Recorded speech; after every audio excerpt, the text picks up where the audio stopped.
Krishna Govinda Hari Murari Namo Vishnu Padaya Krishna Prashtaya Bhutale Srimate Bhakti Vedanta Shamini Namane Namaste Saraswati Deve Gauravani Pracharine Nirvisesa Sanyavari Paschachida Satarine Mukam Karoti Vachalam Pangulangayate Girim Akripatamaham Bande Shri Guru Dinatarinam Shri Krishna Chaitanya Prabhu Nityananda Shri Advaita Gadadhara Shivashri Gaur Bhakta Hare Krishna, Krishna Krishna, Hare Hare, Hare Rama, Rama Rama, Hare Hare. I think we need this table for this. It's okay. We don't need. Not necessary.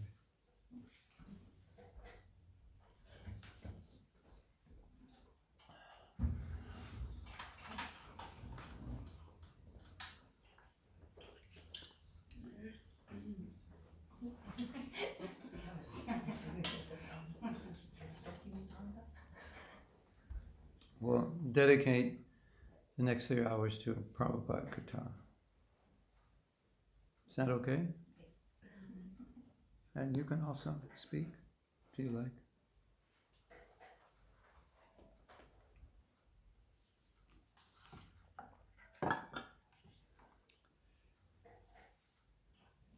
I want to first begin with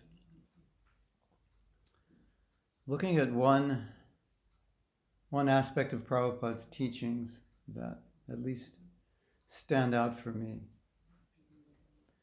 And this is, if you study everything that Prabhupada said, especially things he said in personal conversations,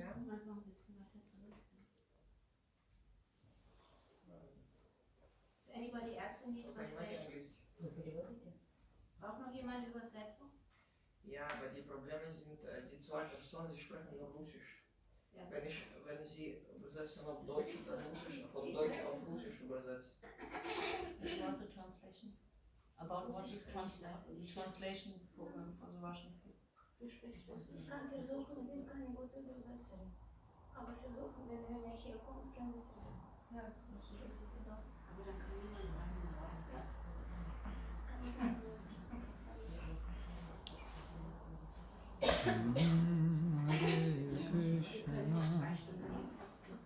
Hare Krishna.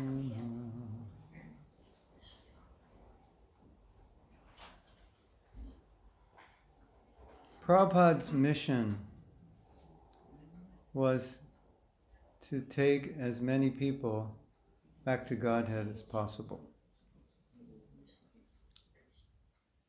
And so, in thinking about our relationship with Prabhupada, then we should be thinking, he has come to take me back to Godhead. That's his mission. So one of my main services to Prabhupada, amongst other services, maybe you could even say my most important service, is to go back to Godhead because he came here to take me back to Godhead. So I know sometimes we might think, I'm not that Krishna conscious, and probably I won't go back to Godhead in this life, and even to the point of not even trying. And then we have a whole list of excuses. Any of you have that? A whole list of excuses why I will not become Krishna conscious in this life. So now imagine yourself, you're sitting in Prabhupada's room, you're sitting in front of Prabhupada, and you have to give him your list of excuses. How would that feel? Would you even give them? I don't think so, because you kind of know what Prabhupada would say. Say, I have come to take you back to Godhead. So don't make my mission difficult. Cooperate with, this is what I've come. Don't make me come back to save you again. Now, someone might say, but in pure devotional service, there is no desire to go back to Godhead. One is already liberated. And so sometimes there's some confusion. If I desire to go back to Godhead, it would be considered a material desire. But Prabhupada understood it differently, especially in dealing with his disciples. One disciple expressed a desire to come back, and Prabhupada said no, because your desire to come back, if you're not pure, will cause you possibly to become entangled again. Like, I want to come back and preach, and you come back and get sidetracked. Try to become a rock and roll star or something, or a rich businessman, something like that. So that's Prabhupada understood that to say I don't want to come back, that's a realization of a very advanced devotee, more advanced than at least we were at that time. And there's a morning walk that demonstrates this. One devotee was expressing, I just want to come back and serve the mission. And many devotees express that. And if that desire is real and a manifestation of purity, then we can't argue with that. But the devotee expressed that, and Prabhupada pointed his cane at that devotee. They were on a morning walk. But he said, I just want to come back and serve it and do service. And Prabhupada pointed the cane. He said, do not ever think about coming back to this miserable world. So that demonstrates that that was Prabhupada's mission, to get us all out of here. And that's our service to Prabhupada, is to follow those instructions that will get us out of here. And sometimes we think, well, it doesn't really matter if I don't go back to Godhead because I'm the only one who's losing. But no, Prabhupada is losing also, because we are part of the team. Does that make sense? Now, there's another doubt. If I chant 16 rounds minimum a day and follow 4 regulative principles, will I go back to Godhead? Because I'm a very fallen soul. I'm full of contamination. I know what's in my heart. I know what's in my mind. And it doesn't seem like that's enough. And in a sense, it's not. But here's the big but. And this but's very important. So pay attention to the but. But, Prabhupada said it. Now you remember that Hiranyakashipu was given a benediction by Lord Brahma. And you may remember, after Hiranyakashipu was killed, Lord Krishna told Lord Brahma, don't make these kinds of promises again, because when you make these promises, I have to fulfill them. Now, Prabhupada made a promise many times that we would go back to Godhead if we chanted 16 rounds, follow the 4 principles. Of course, this is chanting properly. And if you chant properly and follow the 4 principles, it doesn't mean like the other 15 hours a day you just do anything. It would mean that if you're chanting properly, following the principles, you would naturally be inspired in devotional service. But in any case, Prabhupada many times said 16 rounds, 4 principles. And many devotees couldn't understand how that was possible. It sounded too easy. We know that the tradition was 64 rounds. We know, or we have heard, some of you may have heard, that the traditional wisdom is it will take 3 lifetimes minimum to go back to Godhead. Of course, you don't know when you started, but the assumption is, this is my first life, I'm starting, so I'll need this life and 2 more. So 1 life, how it doesn't happen in 1 life. That's not what's going around in Gaudiya Vaishnavism. 1 life, 16 rounds, 4 principles. That's not understood that way. Now Prabhupada tells us, and Prabhupada said, I promise you, 16 rounds, 4 principles. You'll go back to Godhead. So now that Prabhupada made the promise, who has to fulfill that promise? Krishna. And Krishna may look at you and say, oh, Ashalata, I don't know if I should let you go back to Godhead. And Ashalata says, but Prabhupada promised he would take us back to Godhead. And Krishna goes, really? Prabhupada said that? And he said, yeah, well then I have to honor it. And there's a story which one big acharya in Gaudiya Math was told that Prabhupada had said this. And he didn't believe Prabhupada said it. He said, no, it takes at least 3 lives. It's not only 1 life. And they told him, he said, no, actually, Prabhupada did say that. 1 life, 16 rounds. And then he thought for a moment, and he knew Prabhupada very well. And he said, Prabhupada could do that. That was his conclusion. Prabhupada could do what was never done before. And so Prabhupada's mission was to take everyone, as many people as possible, back to Godhead.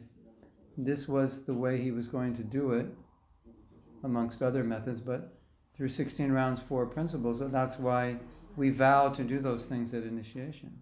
Because the initiation, the spiritual master is also making a vow to the disciple that I will take you back to Godhead. It's always a bad idea to sit by the door, isn't it? Because nobody can get in the temple if you're sitting in front of the door. No, the problem is that it's translator cannot move. Can they move over? Can you? Und hier kann der Tür weggehen? Die kann nicht. Why? Aber ihr könnt auch von The der Tür. translator can move to the next seat and you can all move over. Du kannst auch nicht fliegen. Weil ihr vor der Tür sitzt.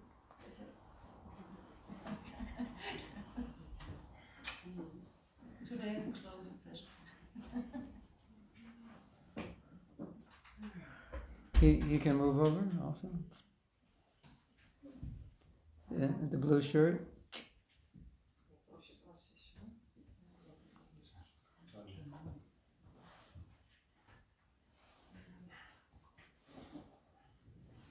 Спасибо. Хорошо. Guten Tag. Is that it? Guten Tag? Yeah. Guten Tag, liebe Gemeinde. Dankeschön.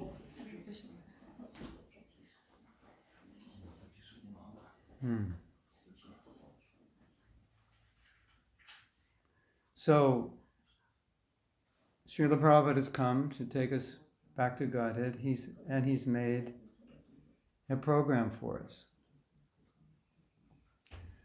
So although it may seem like we don't deserve to go back to Godhead because we're not qualified, if Prabhupada makes the promise, then Krishna has to fulfill that promise somehow or other. He has to. Because Prabhupada has made it. And Krishna always fulfills the desires of the devotee, and Krishna always makes the words of the devotee true. So if a pure devotee says something, Krishna is now bound by that promise. Many, many lectures that Prabhupada gave, he ended with a statement something like this, and go back home, back to Godhead. That was the conclusion. Do this, this, and this. Be Krishna conscious, spread this movement, chant your rounds, and go back home, back to Godhead. It was like a conclusion. Like, this is what happens if you practice Krishna consciousness. A lot of times in Krishna consciousness, we are practicing devotional service based solely on our own desire. And so we rationalize, well, if my desire is not strong, then I'll just have to come back and it's my problem. It doesn't matter. But I just want to make the point, it's not about us. It's about Prabhupada's mission. That's what he wants from us. So we can't just think, I don't want to, I don't feel I'm qualified, and our list of 108 excuses why I can't be Krishna conscious. It's not just about us. And as I was saying last night, it's also about Krishna. So you can say, well, maybe, maybe not, I'll be Krishna conscious. And Krishna is saying, no, I also want you. So now you have two people that want you. God himself and God's pure devotee. They both want you. And so if you don't want to go back to Godhead, you're outnumbered, number one. Plus, it's their desire. And we are meant to live according to their desire, not our desire. So I think this is a pervasive problem, that we live according to our desire, right? Well, if I don't want to go back to Godhead, then I don't go and I'll suffer. No, you won't be the only one who suffers. Prabhupada and Krishna will also suffer. So it's not just about us. So that's an important point. So when we're celebrating Prabhupada's appearance day or disappearance day, it's always nice to try to go deeper in understanding his mission. Like, what was he thinking? What was going on in his heart? Because we know what's going on in our heart, and that may not always be the right thing or the best thing. But we want Guru Mukha Padma Vakya Chitete Kariyakya. We want to make his heart and our heart, his words and our heart, the same. Correct? Yeah. Yeah, good. Yeah, totally. Yeah, that's the goal, right? Our desire as a conditioned soul will only keep us in this world. And his desire will get us out of this world. And we often heard Prabhupada say that Krishna desires that we go back to Godhead more than we desire, which is why we have to give in to his desire, because his desire is stronger than our desire. Isn't it? Krishna's desire, Prabhupada's desire for us to be Krishna conscious is stronger than our own desire. You agree? Yeah. So if we make their desire our desire, then our desire becomes stronger. And so I would like you to think of this service of going back to Godhead not as something personal, like, oh, this is just my personal desire. I want to get out of this miserable world. I hate it here. It's so bad. It's getting worse. Kali Yuga. And we have a million reasons why it's horrible. But rather, think, no, it's not just a personal motive I have because I don't like living here, although that may be a motive. But the real motive should be, that's what Prabhupada wants. And that's why he came, to spread Krishna consciousness. Now, one time, Prabhupada said something. It was kind of, as we say in English, out of the blue, which means, you know what out of the blue means? Unexpected. It's like, where did that come from? You know, it's like if a basketball just came into this room somehow. It's like, out of the blue, where did that come from? So it was kind of unexpected. A devotee had written Prabhupada, and he was talking about, was giving Prabhupada a report of the preaching, and talking about how the devotees such a strong desire to spread Krishna consciousness. how he has such a strong desire to spread Krishna consciousness. And Prabhupada said something we didn't expect. He said, yes, that is the highest realization, to give Krishna consciousness to people. He said, but there's a higher realization, the highest. Now he said, that is I think he said something like, well, in spiritual life you can have highest twice, because it's not three-dimensional, so you can have two things that are the highest.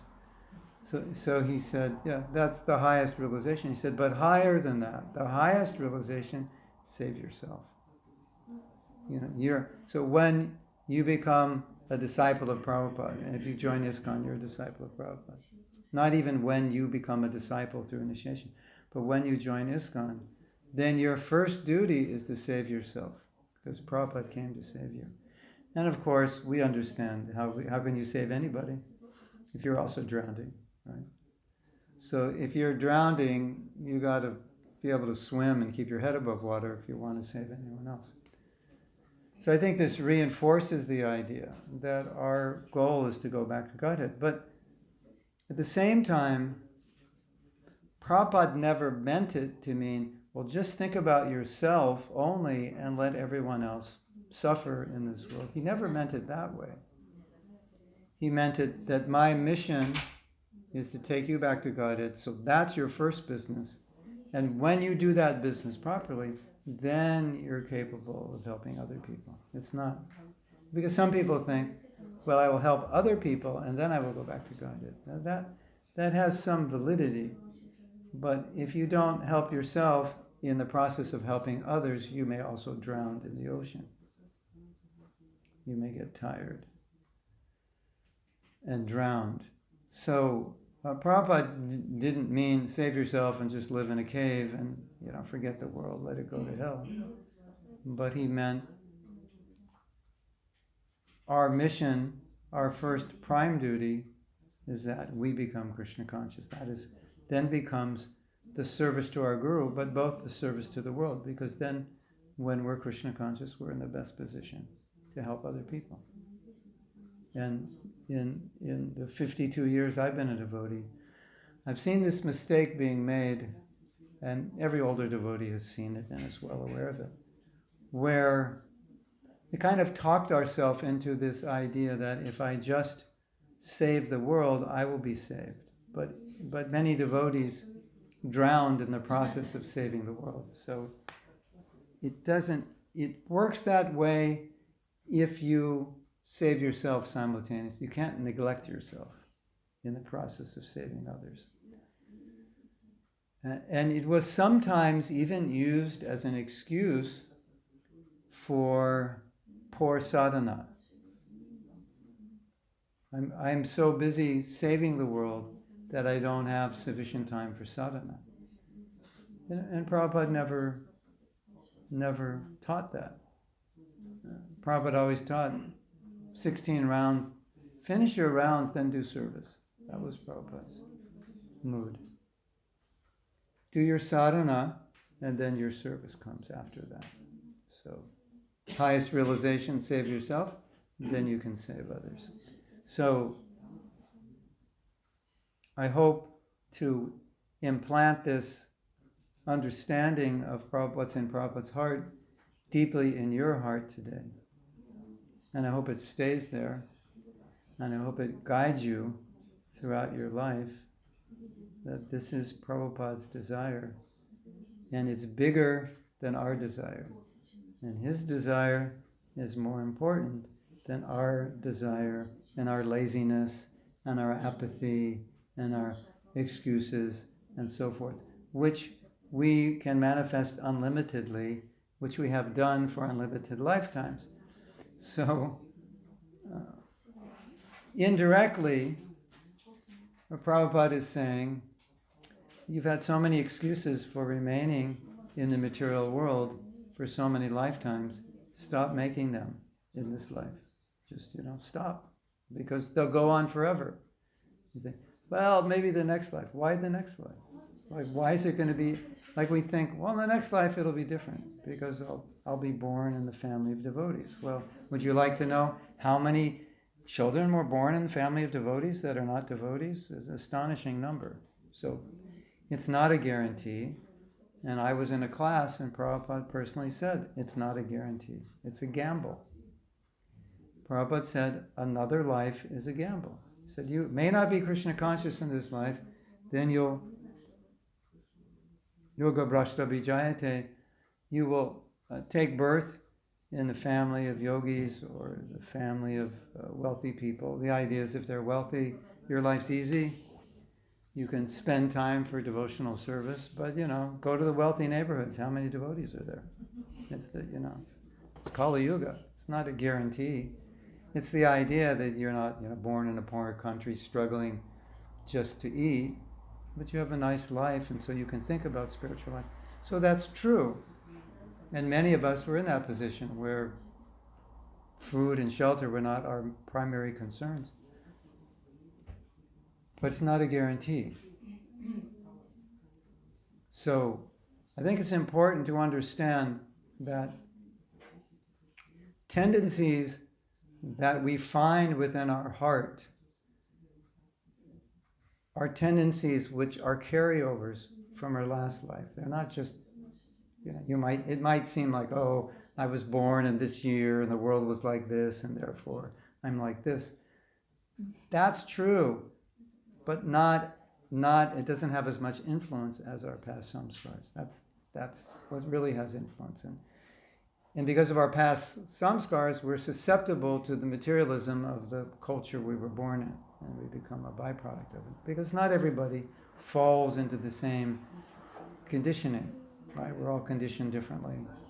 Some people end up quite moral and pure. Some end up quite fallen and degraded in the same neighborhood. So it's important to understand that whatever conditioning we're dealing with, whatever struggles we have, those were the same struggles we had in the last life. And there has to be a life in which you stop it. Otherwise, it just continues. It's like a habit you can't give up. No matter how hard you try, it just keeps coming back. So that's until you stop it. You say, I'm stopping, I'm quitting, I'm not going to do this anymore. It just continues, right? So our past conditioning is like that. And so when we say, well, I don't know about this life because, and we have our list of reasons, that's what we were saying in the last life. And that's why we're here. And it's important to understand that. The very excuses we're making in this life as to why I can't be Krishna conscious, I guarantee you, those same excuses you were making in your last life. That's what got you here. And as you continue to make them, they take you into the next life. And it just perpetuates itself. So it's important to understand that. And how can I say that? Well, I can say it for various reasons. One, I already quoted, the Prabhupada said even if you come back in an ideal situation, you may not take advantage of it. But Prabhupada knew how conditioned we were. But he also knew how powerful the holy name is, still is. He knew how powerful the holy name is. And no matter how fallen somebody was, no matter how many excuses they presented to Prabhupada, we could see that Prabhupada had faith that the process of devotional service was much stronger than your conditioning. And that if you took it properly, you would be able to conquer whatever obstacle was on your path. And if that were not true, do you think Prabhupada would have even stayed in New York more than a few weeks? Do you think he would have even come in the first place? Maybe he would have come, but you know what Prabhupada saw when he was preaching, who he saw, who he was preaching to. People that were eating LSD for breakfast, who had a different girlfriend every week, who were mostly impersonalists, political activists, taking bath once in a while. That's who he was preaching to. So if he didn't think that devotional service was more powerful than any anartha, he would have just looked at them and said, this cannot work in America, and he would have come back. And even though his disciples had problems and were falling down and so forth, he didn't get back on the boat and say, forget the West. It's impossible. He would always say, 16 rounds, 4 principles, you can go back to Godhead. He would always say, you can become a pure devotee. And we see that. There's so many devotees who joined from that culture, that hippie culture, are pure devotees now. So we should, be encouraged by that.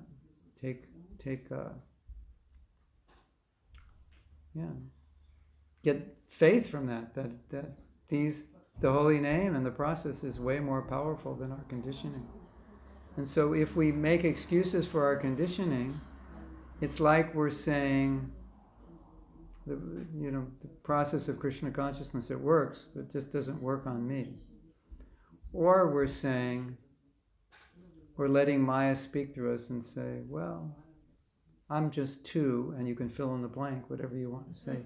I'm just too blank to be Krishna conscious.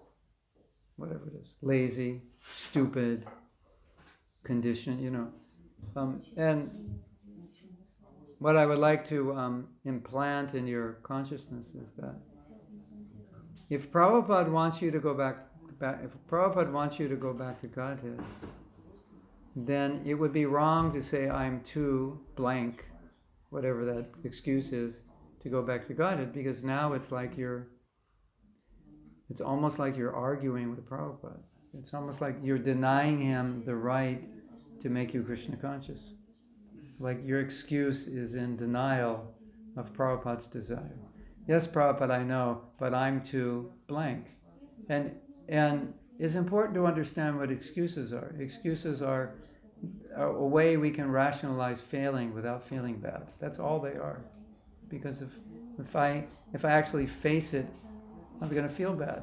If I make an excuse, it cushions that, so I don't have to feel bad. Why aren't you a Krishna conscious? Because I'm too German, that's why. I ate too many hot dogs, or whatever you call them, when I was young. Sausages. I ate too many sausages growing up, so I can't be Krishna conscious now. So that's a cushion, so I don't feel guilty. It's just a fact. We don't want to do that. That's what because Prabhupada wants us to go back to God. He descended, he came here to pick us up. We don't want to make excuses. We would never tell those things to Prabhupada. You would never sit in front of Prabhupada and say, Prabhupada, I'm too this or that. Because Prabhupada would say, why do you give in to that? If that's blocking you,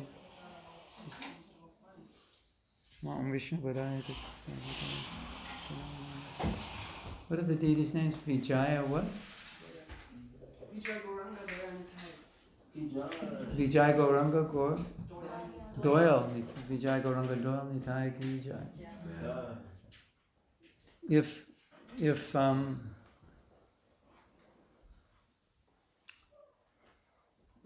If you would make these excuses to Prabhupada, he would say, why are you giving in to that excuse? I know that's what he would say. I can guarantee you. And he would say, you have a human form of life. You are right now on the verge of going back to Godhead. You're right on the edge. All you have to do is take one more step.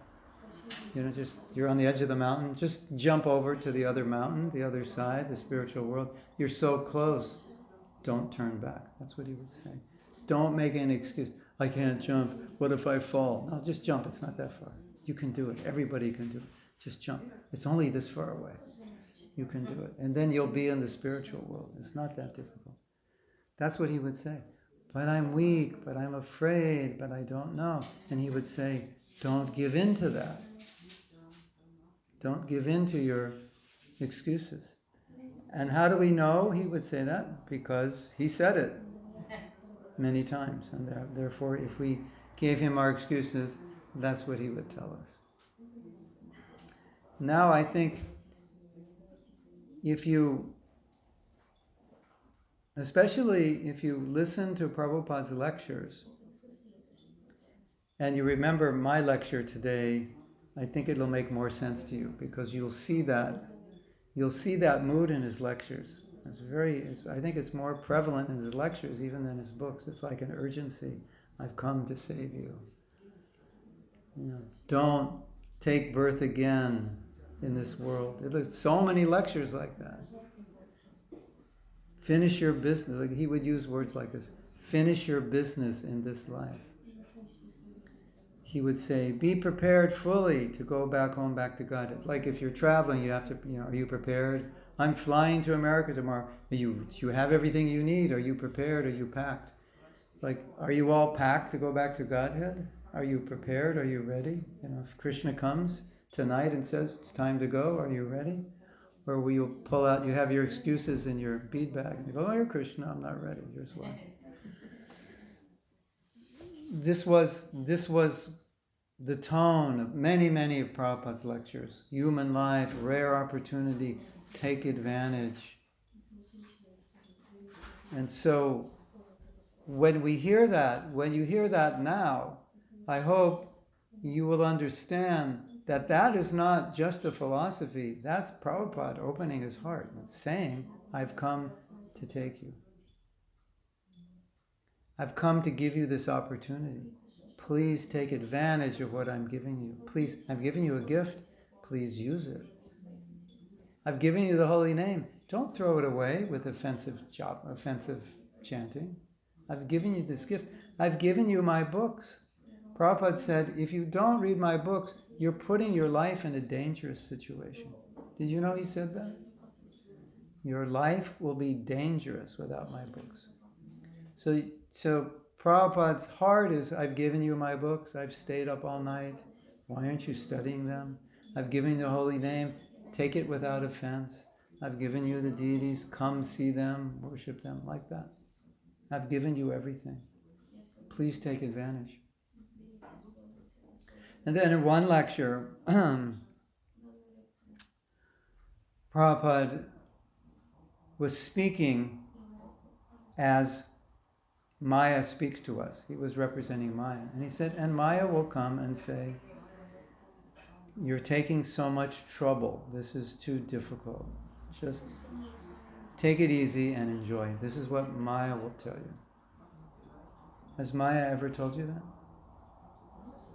Have you ever thought, Krishna consciousness, this is too hard. I just need a vacation, Yeah. But what's actually difficult is the mind. It's not actually difficult. I think material life, so we'll have to get up early. When we were brahmacharis, we took cold showers, got up early.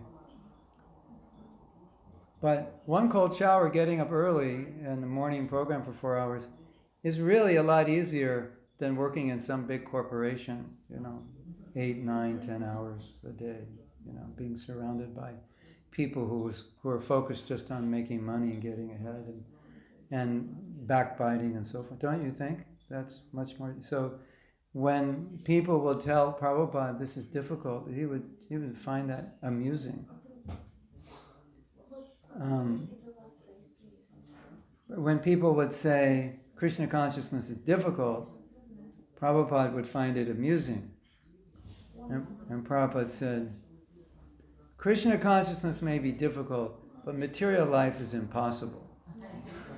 That was, it's like, okay, all right, maybe a little difficult, take cold shower in the winter. Of course, brahmacharis now, I don't think they do that anymore. We were sleeping on the floor, no mat, so no phones, no computers. We were lucky if our socks, we got the same color socks, we were doing good. So it was more difficult, and Prabhupada's saying it's not, and for us, more austerity. But life is austere. The winter will come in a few months, it's cold. It's austere for everybody, not just devotees. It's cold for everybody, right? I'm going to bloop and enjoy. No, it's going to be winter. It'll be cold for you, blooped or not, right? And you still need to eat and make money, blooped or not, right? So the real obstacle is the thinking that's making it difficult. It's not actually the process. Sometimes it's difficult to chant, and sometimes it's not. But it's always, on the transcendental level, it's always sweet, right? We're just not always transcendental. So it's the mind, it's the conditioning that's making it difficult, right? Not the process itself.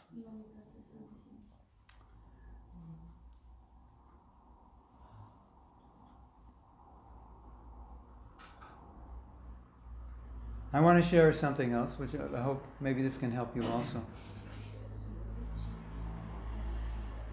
There is a tendency for us, obviously, to want to do things that we like and not want to do things we don't like. And also in Krishna consciousness, which is not always a bad thing, because we can do services we like. But often it's a bad thing when Prabhupada gives an instruction that we should do something, and let me reword this. We're trying to understand what is proper action in a situation. Should we preach this way? Should I act this way? Should I go here, do this, do that? And a lot of times we can get very philosophical about it. Prabhupada said this and that, and this means this, and this word in Sanskrit means that, and you can come up with a conclusion which possibly can be something that would not please Prabhupada. It's possible. And we're coming up with that conclusion because that's what we want to do. I don't know if you've ever seen that happen, but the mind has a tendency to rationalize in the name of serving Krishna and philosophy to do something that we like, which could in fact be something that Prabhupada doesn't want us to do. It happens. I've seen it. And it can happen to anybody at any time. So oftentimes when there's a debate about what should be done, either myself or another devotee, or discussion amongst a group of devotees, and we're just looking purely at philosophy, or we're looking purely practically at the situation, it's possible that we can lose sight of what Prabhupada actually wanted, what would make him happy. So, you can rationalize so many things, even in his name, and verify with his instruction. But there may be situations in which we can understand, even though Prabhupada said it's okay to do this and that, he really wanted us to do this. This is what would really please him. So I think that's important to understand in your life when you're trying to come to make decisions about your service, your future, what is good, what is bad, what is right and wrong.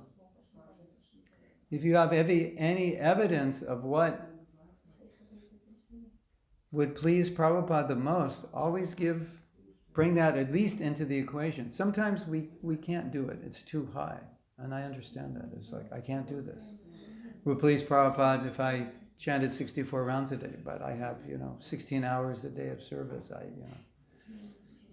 And I'm only sleeping like 5 hours. I don't know how I could do that. And I don't think Prabhupada wants me to give up my service. So maybe I should do it. Maybe I can make more time, chant more rounds. I know Prabhupada would like that. But maybe I can't chant 64. So, okay, that's practical. We know. But it may not be possible for me. But other things may be possible. And I may be doing something just because I like it, rather than because what Prabhupada wanted. So that's just an important thing to remember, because I often see, because I'm part of many groups that discuss things, I often see that sometimes in our logical, practical, philosophical minds, we sometimes come up with a conclusion and say, hey, wait a minute, that's not what Prabhupada would want us to do. Right here he said, no, this. Do this. Do it like this. Don't do it like that. So when I look at my own life and I come to a crossroads, this or that, up or down, left or right.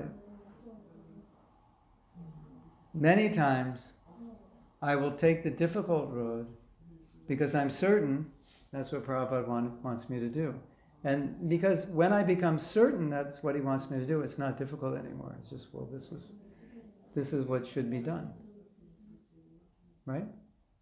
Because, okay, maybe it's uncomfortable, maybe I feel weird doing it, but he would like me to do it, so I do it.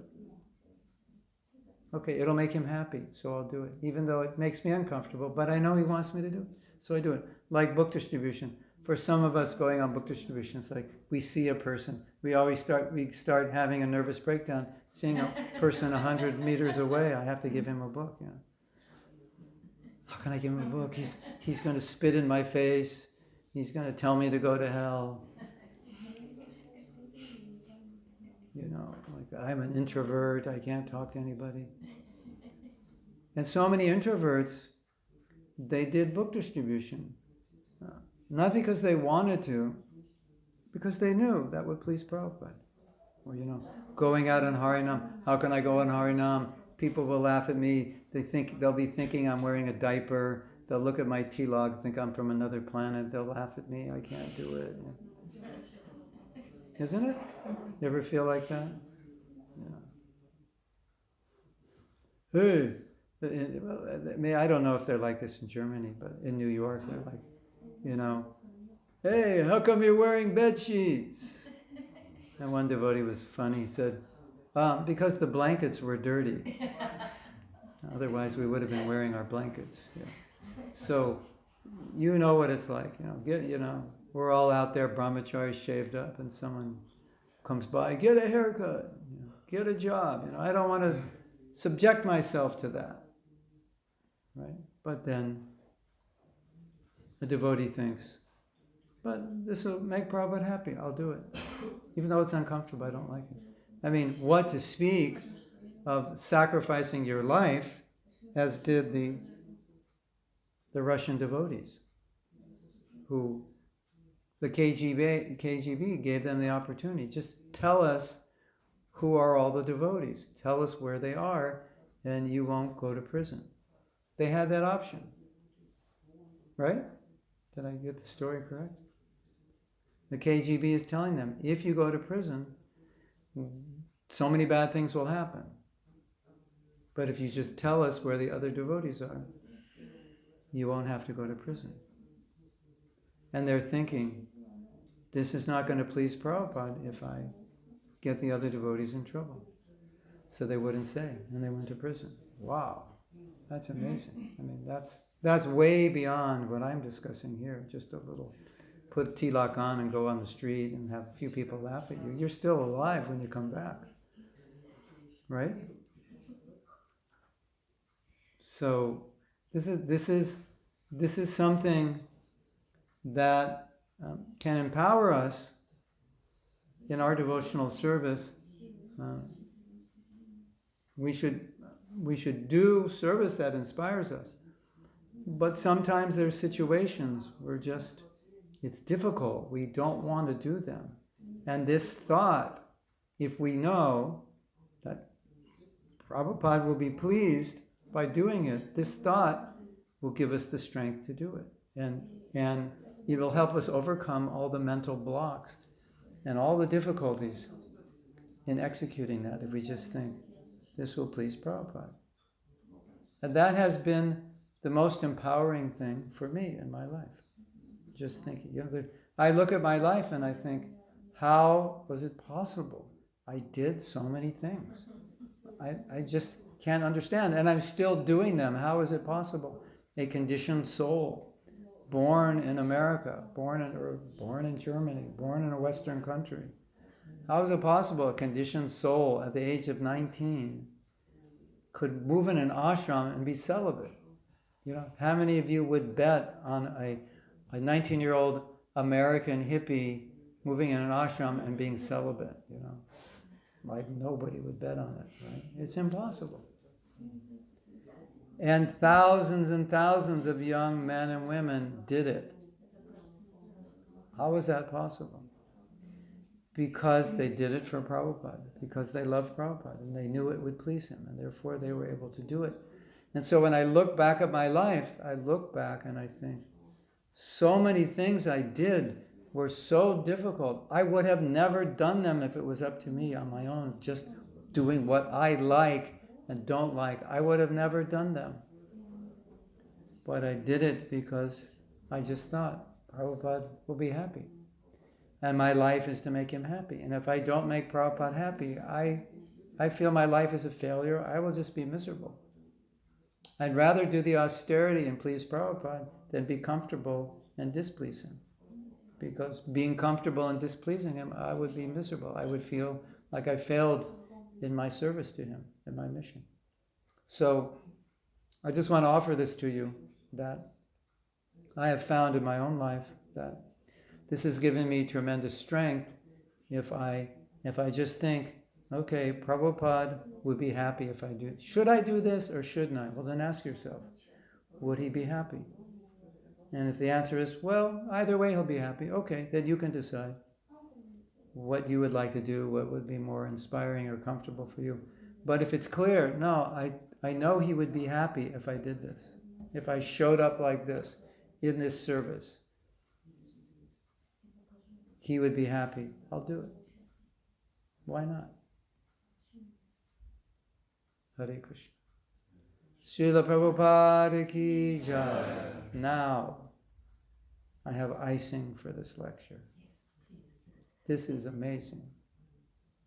I just heard this morning while I was getting ready. This is one of the most amazing things I've ever heard. There was a highly placed military officer in Russia. He was so highly placed that in 1965, when Russia and America almost had a nuclear war. I don't know if you know the history. I guess you must have studied the history in Russia. We call it the Cold War, but it came down to like moments of a nuclear war. Are you aware of that? 1965, and Cuba is near America, and so the Russians had their submarines. And this man, he was the one who, if he got the order, he would push the button for the nuclear weapons. And he said they were on alert. They were on alert. He said it's like his hair went gray. That 24 hours he was on alert. That, you know, they were waiting. It was like it came that close. It was waiting for it to happen. And this man knew that if I push the button, this is the beginning of the Third World War. And potentially we could destroy most of the world, maybe all of it. This man was given the Prabhupada Lilamrita by his grandson. Somehow or other, right? And he's reading it, and his grandson's there. His grandson's a devotee. And he's reading it, and all of a sudden he goes, wow, oh my God, I can't believe it. And his grandson said, what happened? And then the date that Prabhupada arrived in America, does anybody know the date in September? What it is, like September 12th or something? Whoa. Does anyone know? 13th? 17th? Anyway, 13th, 17th, 12th. Anyone have a calendar? Vaishnav calendar.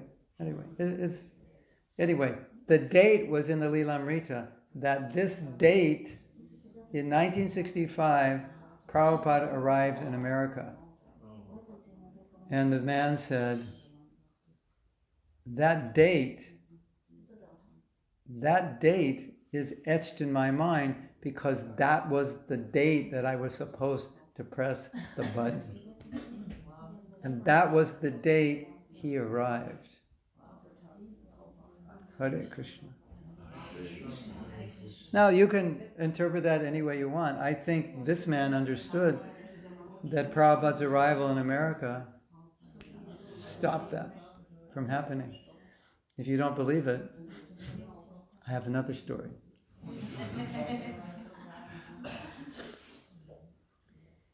I was in Mayapur in 1975. And every morning, Prabhupada would go on a morning walk with mostly sannyasis, maybe some GBC. I never went on any of those morning walks.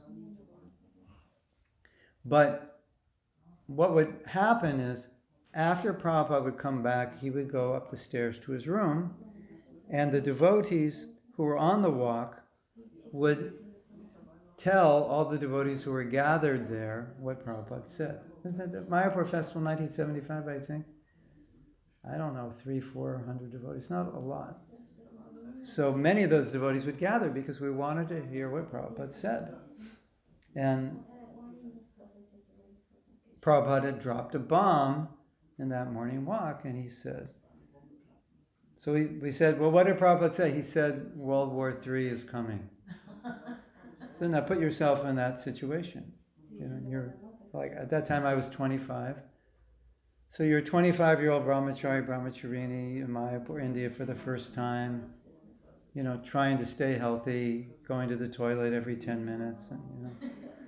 But, you know, agony and ecstasy, you know, both going on, and it's the center of the movement, and Prabhupada's there, and plans are being made to spread Krishna consciousness.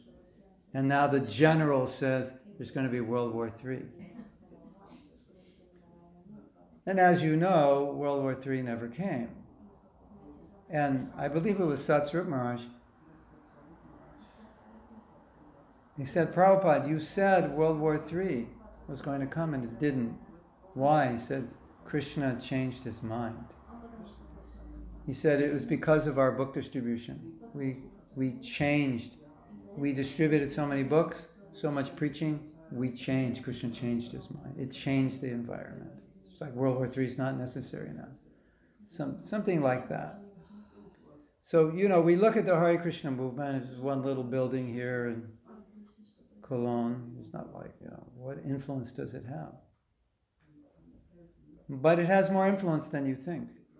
Prabhupada was asked by one devotee, there's this interest in vegetarianism and yoga and Eastern philosophy. Is that because of the Sankirtan movement? Prabhupada said, yes.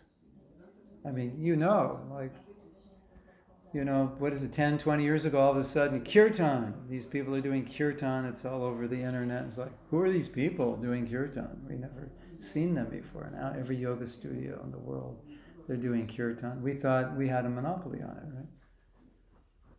So Prabhupada's saying, this is, and if you ask these kirtan leaders, at least some of them, they'll say, well, we lived in Vrindavan, or we saw the devotees in New York, and we were inspired. So Prabhupada is saying this influence is there. Our movement has this influence. It changed what exactly? Using the kirtan, what changed exactly? Like the whole scene, people doing kirtan, people become vegetarian, interest in yoga, that whole thing. It was not, I mean, if you grow up now, you don't know, but when I joined, and we were on book distribution, and we tell people, we're vegetarians, though, they would say, how can you live? You're going to die if you don't eat meat. That was the culture. And if you believed in reincarnation, they would call the mental hospital and have you dragged into, you know, put in the car and chained up and taken to the mental hospital. You're completely crazy. That's the environment. So there was, you know, yoga was starting, but it wasn't a big thing. Very few people were vegetarian. Reincarnation, karma was not commonly, I mean, maybe among the hippies, but mainstream, not like now. So then as Krishna consciousness was spreading, we started to see, okay, more. Now, you know, if you're 1975, 76, you're vegetarian, it's like, oh, okay, that's cool. Yeah, it started changing. And Prabhupada was asked, and he said, it's because of the Sankirtan movement that this influence started affecting society. So it's having influence in ways that maybe are not apparent to us directly, but it has that power. There's another thing. I mean, you can take this. These are stories. You can take this as you like. There was a huge earthquake in was the year I got married. I don't know if my marriage caused the earthquake. Maybe it did. 1993, there was a huge earthquake in Los Angeles, California, United States. Huge earthquake. Like really, many people died, many buildings. And there was some psychic and said, this earthquake was meant to devastate, annihilate Los Angeles, but there was some being called Dwarkadish that prevented it. They didn't know who it was. There's some person, that's the name of the deity in Los Angeles, Rukmini Dwarkadish. He said some personality named Dwarkadish prevented the annihilation of Los Angeles. Hare Krishna.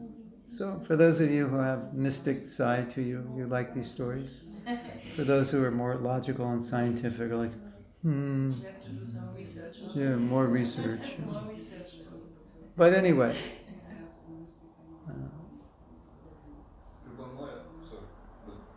Moya was giving a lecture yesterday in Bhaktivedanta Naina, and he was mentioning exactly the same thing, that we are connected on a higher sphere. yeah.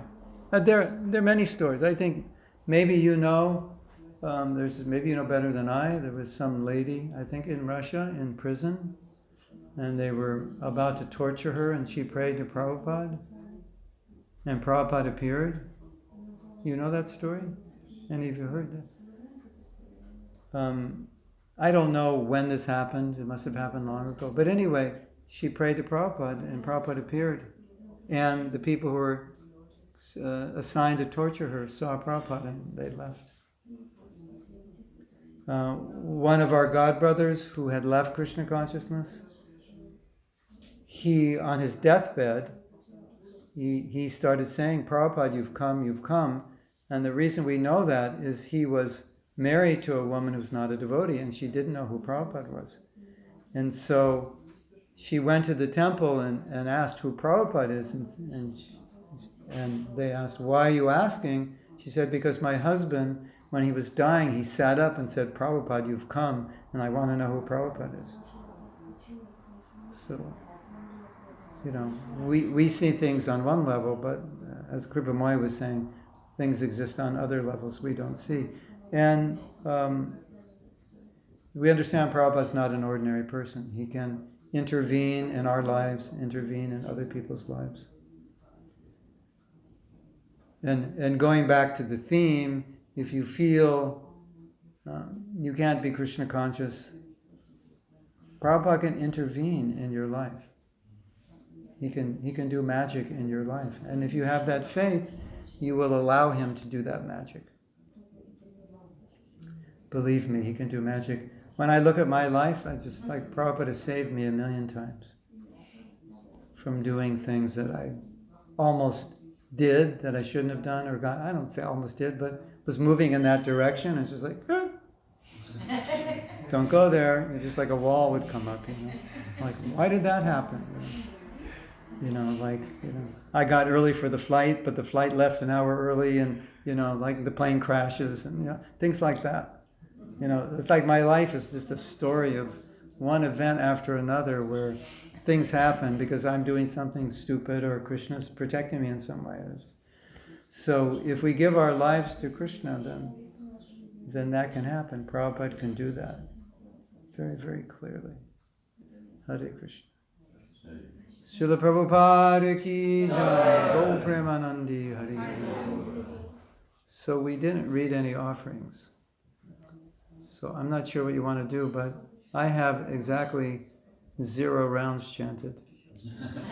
Having gone to bed, I don't know what time I went to bed, 2:30 in the morning or something. So Can you read your offering at least? my offering was pretty much what I said, but I can read it if I can find it. I have to find that book now. My offering is similar, I think, to what I said. Very similar. So let's see. I have to go. There's a book called Prabhupada Tributes. And are you familiar? Any of you familiar with that book? Prabhupada Tributes? Nobody? So what that is, it's different from the official Vyas Puja book. The official Vyas Puja book has offerings of GBC, sannyasis, and then temples and projects, like Bhaktivedanta Institute or other projects. The Prabhupada's Tributes book is a book which is open to every disciple of Prabhupada to make an offering. And so every disciple of Prabhupada is sent a letter if you'd like to make an offering. And then the book is published and sent to everyone who made an offering gets a book. I didn't bring my book with me, but if you search Prabhupada Tributes, Tributes, it has every year's book. And I think this year there's maybe 350 offerings of different Prabhupada disciples. It's a really nice book. So that's what I'm reading from right now. And I will find my offering there. Just now coming.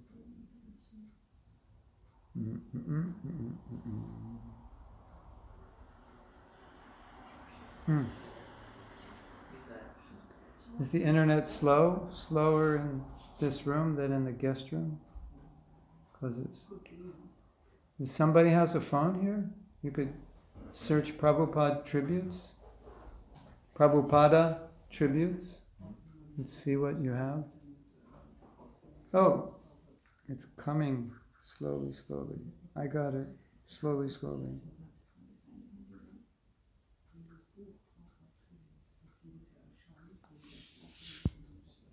Well, if somebody can search it, this is going slow.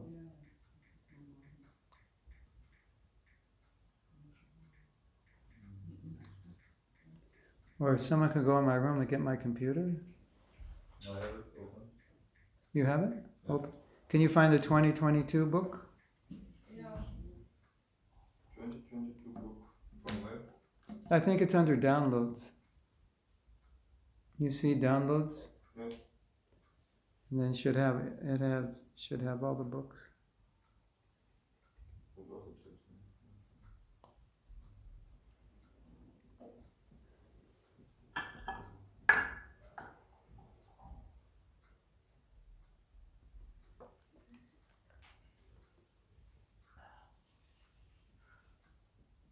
Do you know the page for your? Like 143, 44, 45, 46. They're not in alphabetical order. Downloading. No. Oh, thank you.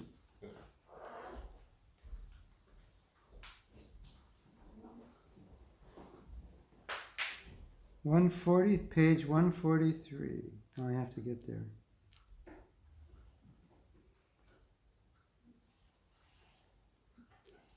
And figure out even where the page numbers are here.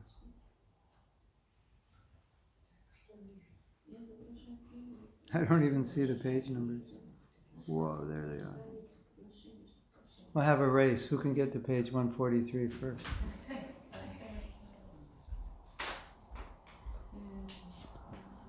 144 was it? 143. Oh, we have. She's the winner of the race. Thank you. We don't know it's a race.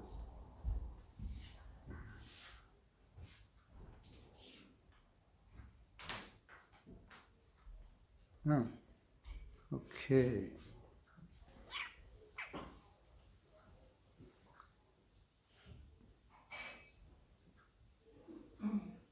My dear Srila Prabhupada, please accept my humble obeisances in the dust of your lotus feet. Namo Om Vishnu Padaya Krishna Prishtaya Bhutale Srimate Bhakti Vedanta Swami Iti Namane Namaste Saraswati Deve Gauravani Pacharine Nivisesa Sunyavadi Paschatya Dasatarine. I am writing this offering from Sri Vrindavan Dham exactly 47 years after you opened this temple. I was present at that glorious opening along with hundreds of God brothers and God sisters. It was such a special event, yet not one of us knew or could even imagine that a temple situated in a remote part of a remote village would someday become filled with a constant stream of pilgrims, or that Vrindavan itself would become a tourist destination.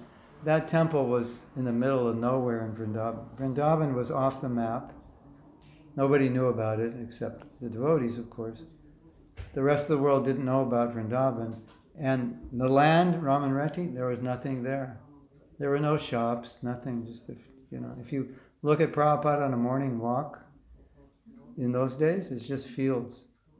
So, and all the devotees were thinking, this place is really far away from everything.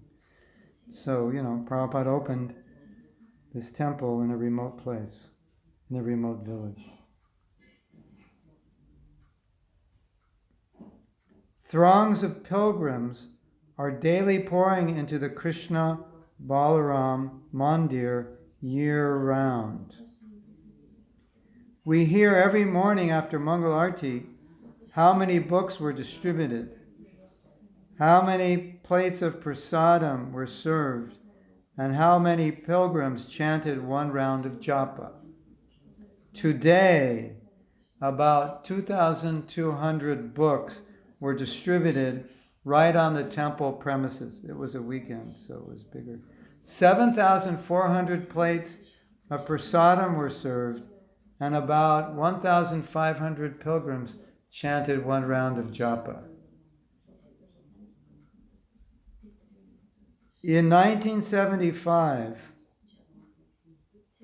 as I stood and watched you offer the first arati in the Krishna Balaram Mandir, the idea that the opening of this temple would someday put Vrindavan on the map, not only for people in India, but for people around the world, was beyond anyone's imagination.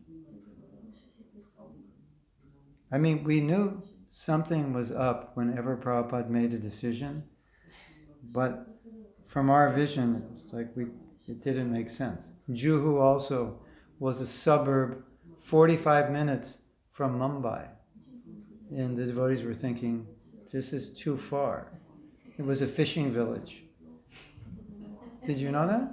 It was a remote fishing village, and Prabhupada wants to establish a temple in a remote fishing village.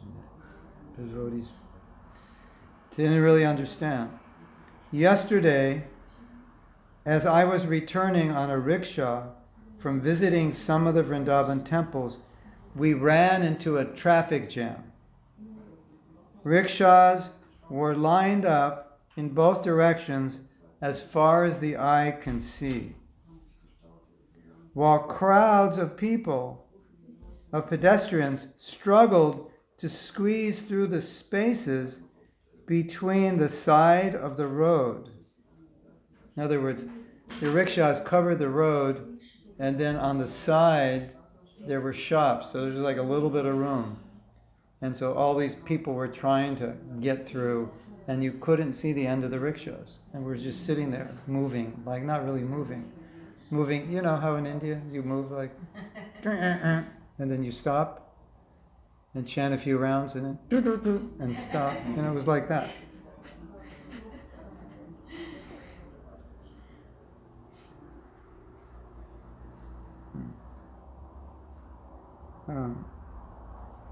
I jokingly said to my wife, this traffic jam is ISKCON's fault. In other words, we're preaching, and so we actually created the traffic jam because now everybody's coming to Vrindavan because of our preaching. And Prabhupada could see all this. We didn't know.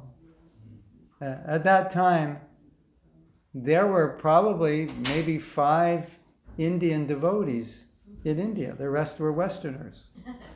Like, no Indians were joining. They were all, going up the corporate ladder in school, IT, this, flying to the West. None of them were becoming devotees. So, how could we imagine there would be, IIT graduates dropping out of promising careers and joining by the hundreds? It was inconceivable. Prabhupada could understand. He could see. And then there is the temple in Juhu. Whoops. I just hit the wrong button. 144. Yeah. Getting there.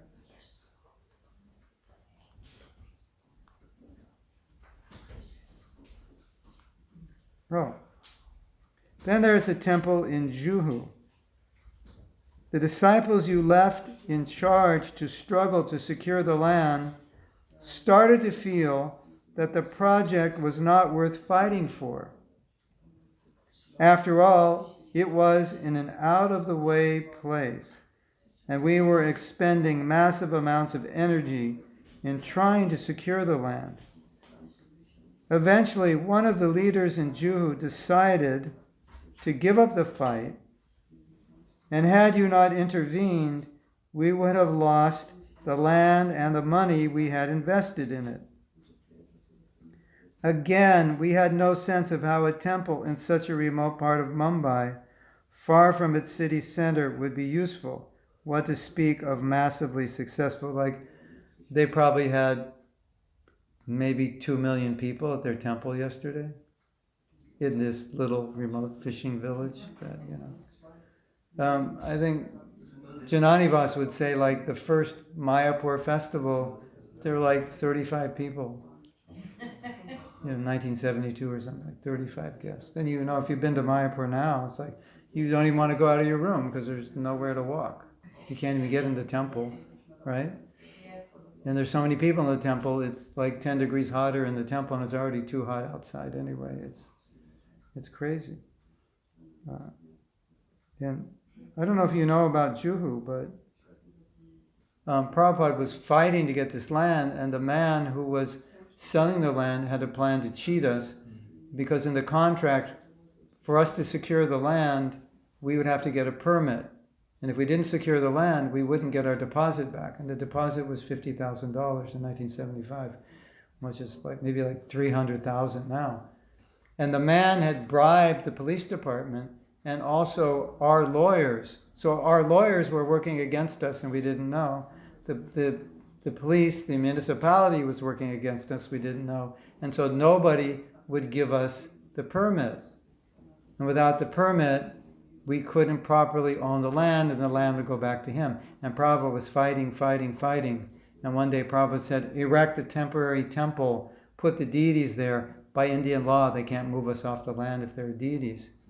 And this man said, I will send gundas to destroy your temple.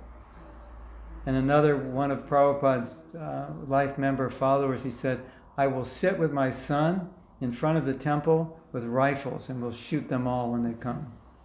That's what was going on. It was this very intense situation.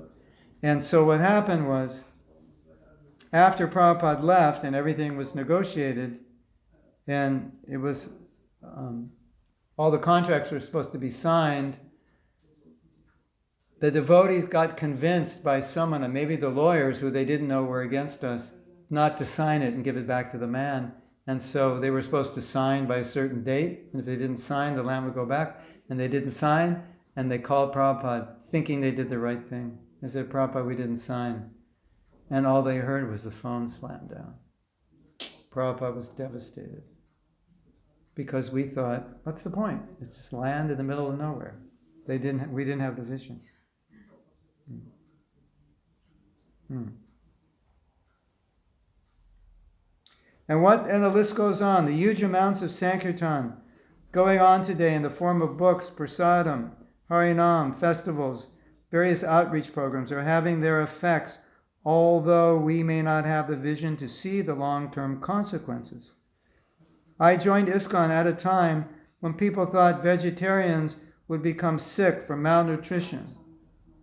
Kirtan was something that only strange religious fanatics did. Practically no young men were joining ISKCON in India, and ISKCON had only a handful of congregational members worldwide. Preaching in places like the Soviet Union and China were a pipe dream. Pipe dream means it was impossible. We couldn't even conceive it could happen, only in our dreams.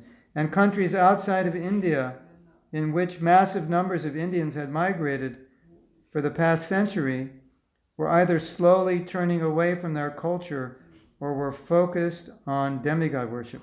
Another, you see this big influx of Indians in our movement. In the beginning, that wasn't happening. Not till, I never really saw it till like later in the 80s, late 80s or something. But in the beginning, number one, there weren't that many Indians anyway allowed to come to the West, and number two, they weren't that interested. Today, these very places, India, Bangladesh, the former Soviet Union, China, South Africa, Mauritius, Singapore, Malaysia, are where the greatest numbers of people are becoming devotees. Who could have imagined this in the early days of ISKCON? These were all the places where you couldn't preach or nobody was becoming devotees. And now that's where the greatest numbers are. Western Europe, North America, and the UAE have seen millions of Indians migrating to find a better way of life. Tens of thousands of these migrants have become devotees, and most of them became devotees after leaving India. Last night, this man told me, he said, we did not become devotees until we moved to Germany, and I grew up 40 kilometers from Vrindavan. And then it was his wife or sister and said, she grew up 20 kilometers from Vrindavan, like near Varshan. Can you believe that? Yeah. They became devotees in Germany and they grew up in Vrindavan. Hare Krishna. Srila Prabhupada ki jai. Yeah. 1975, you predicted there would be a world war and then asked why it didn't happen. And you said it was because of our Sankirtan. We may think ISKCON an insignificant movement on the world stage, yet you told us we stopped World War III at that time, and now we have the second story, how World War III was stopped earlier. You were asked about the rise of vegetarianism, yoga, Eastern philosophy, etc., and Kirtan, and you said it was due to our Sankirtan movement. The first followers of yours were somewhat amused that you named your society the International Society for Krishna Consciousness. After all, there was only one small storefront and a ragtag band of followers in this international society. When Prabhupada established, there were like 12 people in New York, and maybe like 3 were committed. Or you could even know if those 3 would stay. And he started the International Society. So, within a few years, temples started springing up around the US and Canada, then gradually around the world. By 1969, the devotees in the UK met George Harrison and the Beatles and made the Hare Krishna mantra popular throughout Europe and acquired Bhaktivedanta Manor. And as the Telegraph newspaper headlines wrote, startled London with Rath Yatra. Krishna chants. It was Krishna chants startles London. So I want to put yourself in perspective. So I joined in 1969. In the temple I joined, there were 12 devotees. That was considered a large temple. I mean, that's the whole everything. Congregation, everything. The big temples were like 35. That was like massive, huge temple, 35 devotees. Devotees congregation, 35.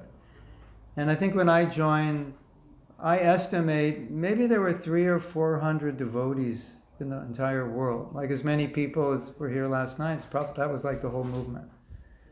And, there were 17, I think when I joined there were 17 temples in the world. And most of them were in America and maybe two in Europe, or maybe one in Europe, maybe Germany and England. The rest were in America. And of those 17, 6 where I lived in California. 6 of them were in California. And those temples were like 4 devotees in a house, 8 devotees in a house. That was a temple. So now, Prabhupada sends some disciples to London, right? And they go there and nothing's happening and they have no money and all of a sudden George Harrison, the Hare Krishna mantra, #1 in many countries in Europe. It was like completely inconceivable. But things like this started happening so regularly, these like unimaginable things, that it kind of became normal, that we would expect things like this to happen. Anyway, I'm almost finished. Then you can go to sleep. You can officially go to sleep instead of partial. Okay. In a lecture on the disappearance day, oh no, I hit the wrong button.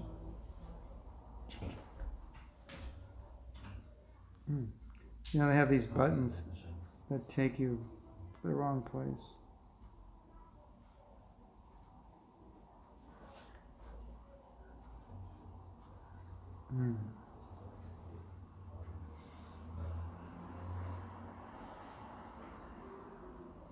This is a long offering. You want me to read it all, or read it later, or what? Later. Sorry for me. All right. Please forgive me. How many want me to read it later? Because it's going to go another 6-7 minutes. You can last that long? Yes, of course. Okay. In a lecture on the disappearance day of your Guru Maharaj, I believe in Los Angeles in 1969, you revealed that even you could not have imagined such things. You told us, I was born in a different family. My Guru Maharaj was born in a different family.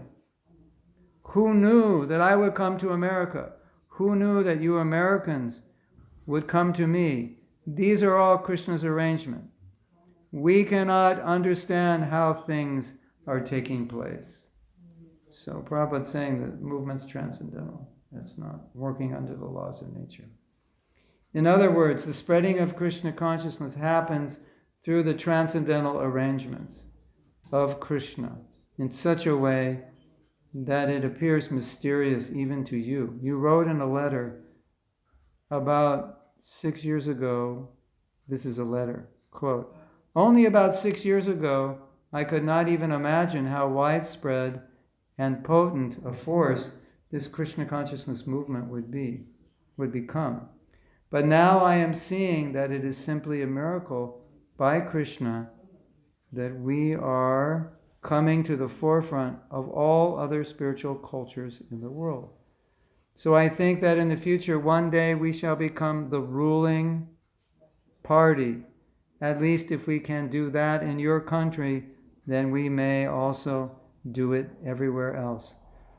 So I'm always thinking in this way, big plans on behalf of the Supreme Personality of Godhead. You ended your letter by explaining the conditions in which this would take place. Quote, but I can understand that such big plans never come true unless the plan makers and executors of the plan are always extremely purified. Unquote. So we have a prediction that can only come true if we maintain a society of pure devotees. In other words, what Prabhupada is saying, Lord Chaitanya has a plan, he can make it work, you become pure, and then he can use you. If you're not pure, he has the plan, but no one to do it. This is basically what Prabhupada is saying. What do you think? You ready? You ready for the plan? I'll think about it, Prabhu. Don't think about it, just do it. Pusta Krishna Swami once asked you, how far is Lord Chaitanya's prediction that Krishna consciousness will go to every town and village? How far is it true? You replied that it will depend upon those who are preaching. In other words, every town and village. Well, how far is that true? It depends on us. It's like, okay, it can happen potentially, but it will depend. Because we always think, well, I can just go to sleep and it's just going to happen. And Prabhupada's saying, no, it's going to happen if you do it, not if you go to sleep.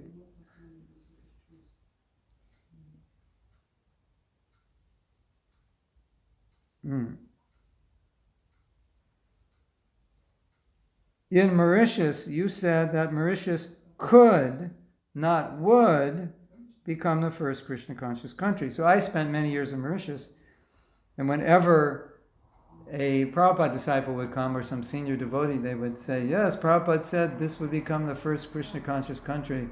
And I asked everyone that met Prabhupada when he was there, did he say that? And nobody said he said that. And one man said, no, he didn't say that, but he did say it could. So would and could are two different things. If it will become the first Krishna conscious country, you can go to sleep and watch it happen. If it could become the first Krishna conscious country, you have to make it happen. That's the point. Clear? Yes. Yeah. In 1976, Rameshwar Prabhu mentioned that you said that this movement will go on unimpeded for 10,000 years. No, he said to Prabhupada. Rameshwar said, Prabhupada, you mentioned this movement would go on unimpeded for 10,000 years. To which Prabhupada replied, yes, provided we keep it uncontaminated. You should take this opportunity. So this is interesting, isn't it? Like you hear, 10,000 years, Krishna conscious movement. Now Prabhupada's saying, that's provided you keep it pure. It's not guaranteed. Most religious movements die within the 4th generation. They don't go beyond, that's history. They don't make it past. So these young kids are 3rd generation. Or actually they're 4th, because Prabhupada's the 1st, we're the 2nd, you're the 3rd, your kids are the 4th. It doesn't make it past your kids, most religious movements. Like that devotee was saying last night, if we don't give our kids the culture, it'll be lost. Isn't that interesting? And we think, 10,000 years, I can go to sleep, no problem, eat my pakors, it'll go on. And Prabhupada's saying, no, if it's pure, if we maintain the purity, it will go on. Don't think it's it's always this, someone else will do it, isn't it? Who's going to do this? I don't know, someone will do it, see you later. Isn't it? Yes? Like whether I'm a devotee or not, I'm pure or not. But you have experience in your own life. If you make a little effort, you can see somebody comes to Krishna consciousness, somebody gets taken care of, that maybe you wouldn't have if you didn't do it yourself. Have you seen that? Yeah? So. Okay, we're almost finished. Srila Prabhupada, you made it clear that this movement has the potency, whether we believe or not, to make drastic changes to the world, even after the course of history, even alter the course of history. But the degree of ISKCON's success will depend upon us. You are the one who set in motion the possibility that Mahaprabhu's name could be heard in every town and village. And you gave us the mantle. Now it is up to us to make this happen. I pray I can contribute in some small way to help make this prediction come true. Srila Prabhupada, please bless me to always properly represent your teachings, to be a living example of them, and be motivated only to please you and Krishna. Your insignificant servant, Mahatma Das. Hare Krishna. So I would humbly request that we should all pray in the same way. Prabhupada, please bless me to properly represent you, be a living example, and be motivated to please you. And if we do that, we cannot fail.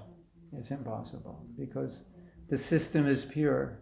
And we just, it's like if you know how to operate the machine will do its work. And so the purity is the operation. And the faith in Prabhupada and that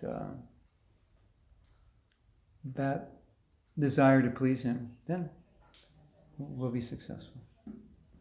Srila Prabhupada ki jai, Go Premanandi, Hari Hari Bol. Thank you for listening, staying so long in this hot room. I thought Florida was hot.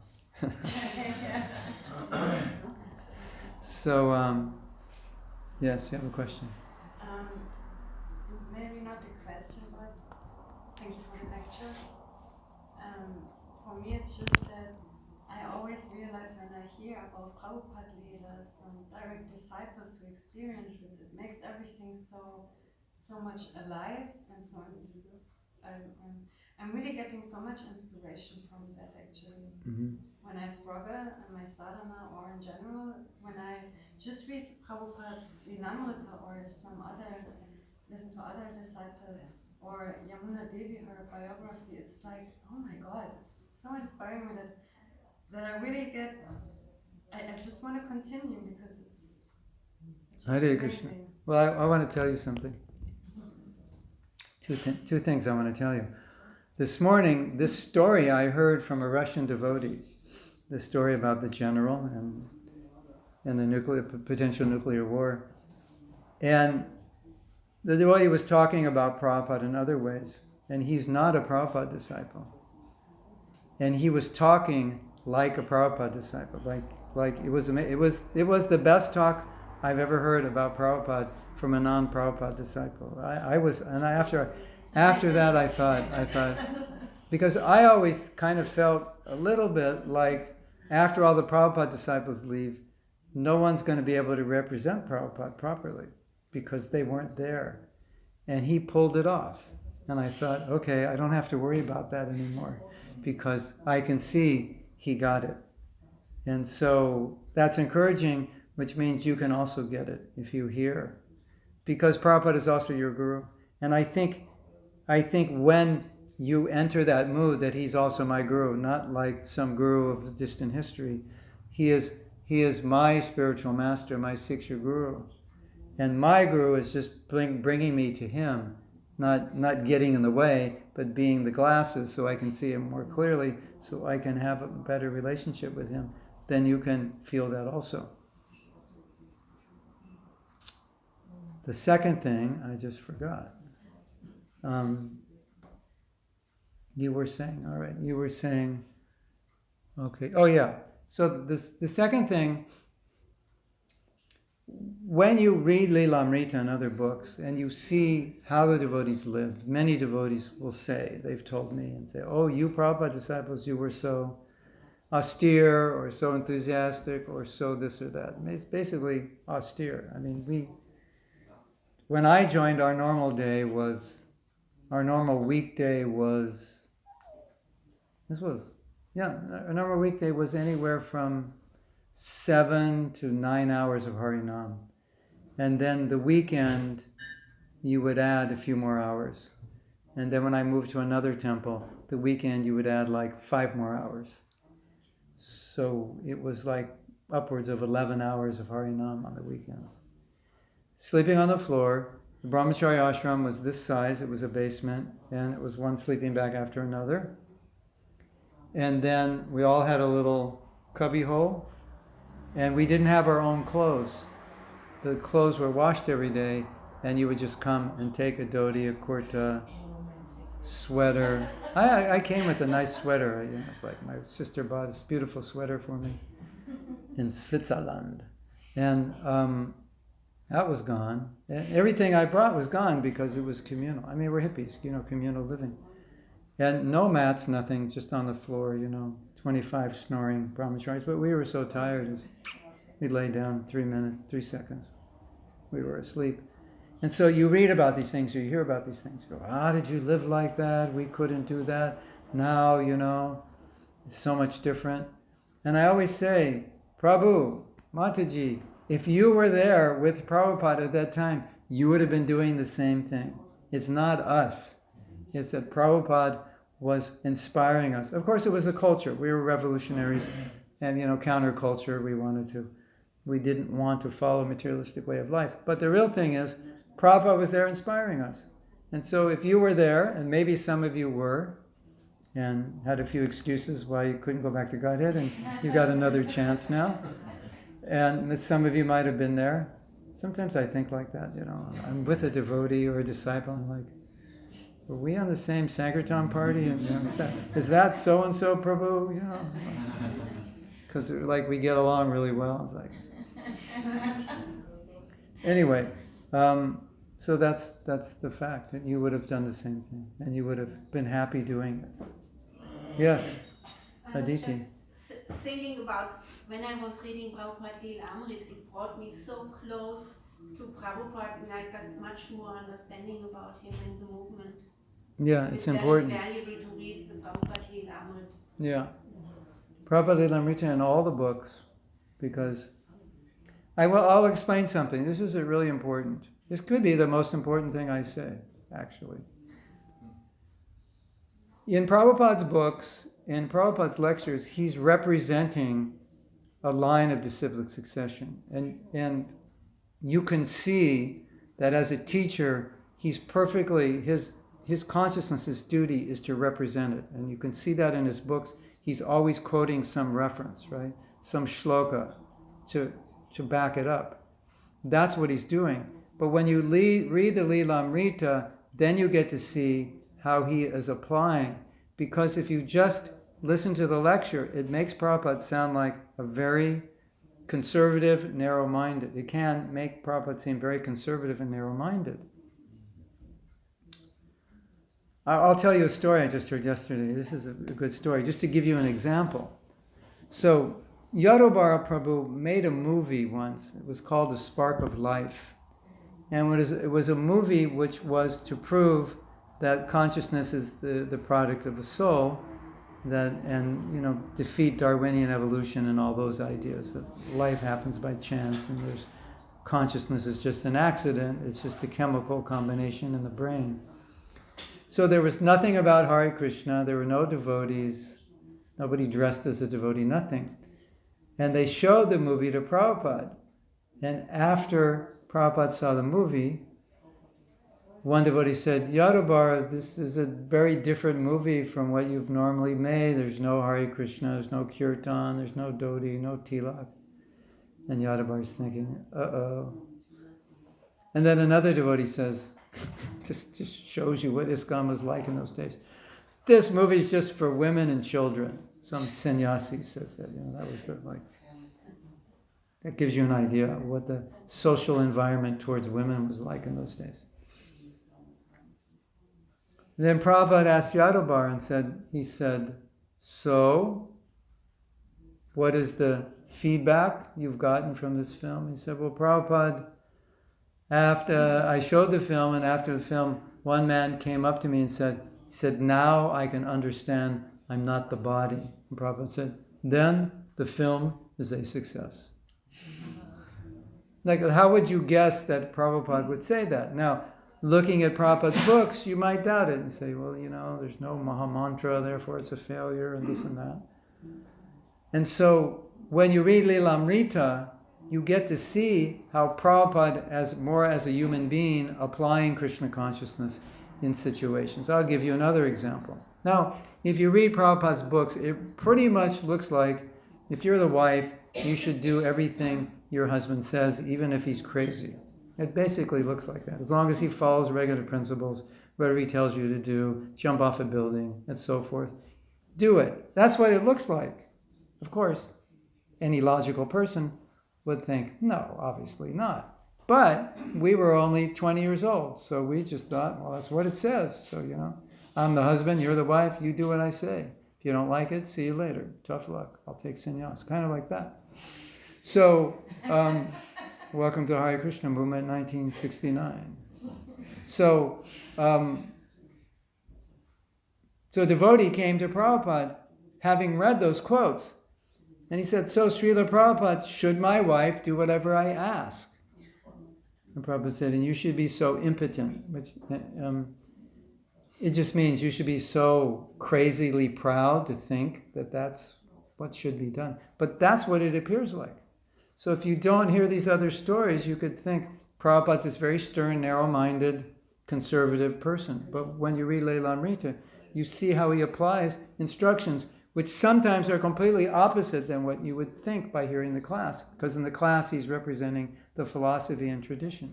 And in the books, you get to see it in practice.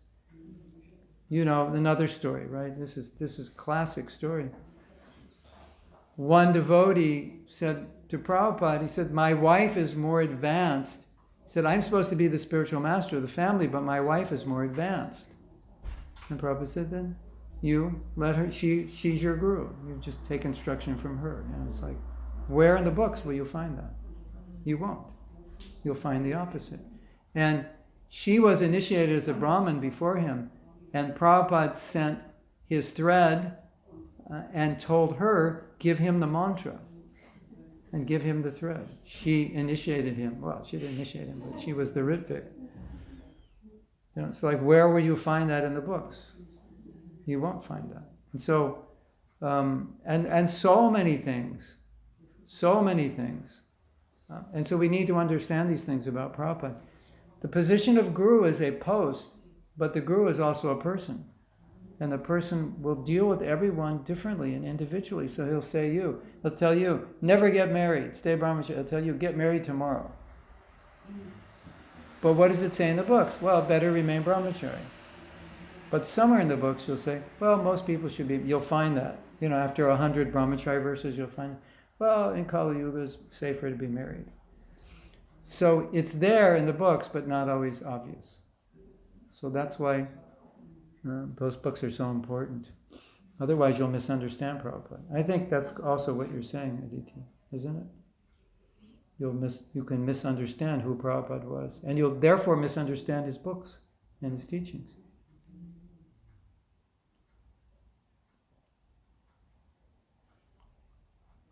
Does that make sense?